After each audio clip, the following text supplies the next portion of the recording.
एक गांव में एक बहुत ही धनिक सेठ रहते थे। बहुत आलीशान घर में वो रहते थे।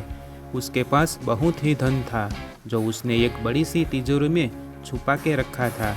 हर रोज अपने कमरे में उसी तिजोरी के पास बैठ के सेठ और सेठानी बातें किया करते थे, फिर उसी कमरे में आराम से सो जाते थे।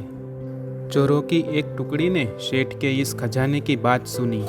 चोरों ने सेठ की तिजोरी को चोरी कर लेने की योजना बना दी। उसके मुताबिक अगले दिन रात में सब चोर सेठ के घर के आसपास घूमने लगे। थोड़ी देर बाद सब चोर सेठ के घर में घुसे और धन से भरी हुई तिजोरी खोलने लगे। तिजोरी खुलने का आवाज़ भी आया। तिजोरी खुलते ही सभी चोर आश्चर्यचकित हो गए। का खजाना बहुत बड़ा है, आज हम सब कुछ लूट लेंगे। तुम सही कह रहे हो मेरे भाई, तुम सही कह रहे ऐसा हो। कुछ आवाज़ सुन के सेठानी उठ गई। उसने देखा तो चोर थे, इसलिए सेठ को हिलाए और धीरे से बोला, उठिए उठिए, घर में चोर घुसे हैं।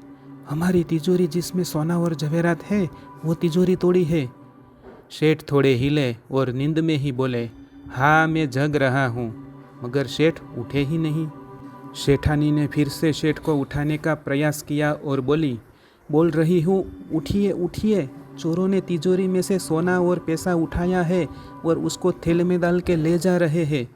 सेठ अभी भी नींद में ही बोले, उठता हूँ बाबा, उठता हूँ। सेठ उठे ही नहीं और सब चोर सोने के थैले भर भर के उसके सामने ही सब कुछ लूट कर ले गए।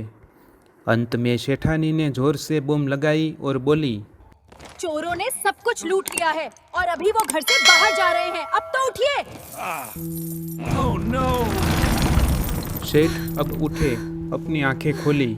नामर्जी से सेठ उठे और सेठानी के साथ वो अपनी तिजोरी के पास गए, पर तब तो बहुत देर हो चुकी थी। चोर सेठ का सब खजाना चोरी करके भाग गए थे। पूरी तिजोरी खाली थी। अब सेठ के पास पछतावा के अलावा और कुछ नहीं बचा था। सेठ और सेठानी अपनी सब कमाई को खो चुके थे। सेठ ने आलस की और नहीं उठे तो चोर उसका सब कुछ चोरी करके ले गए। ऐसे हम भी जीवन में आलस करेंगे तो हमारा भी सफलता रूपी खजाना कोई लूट जाएगा।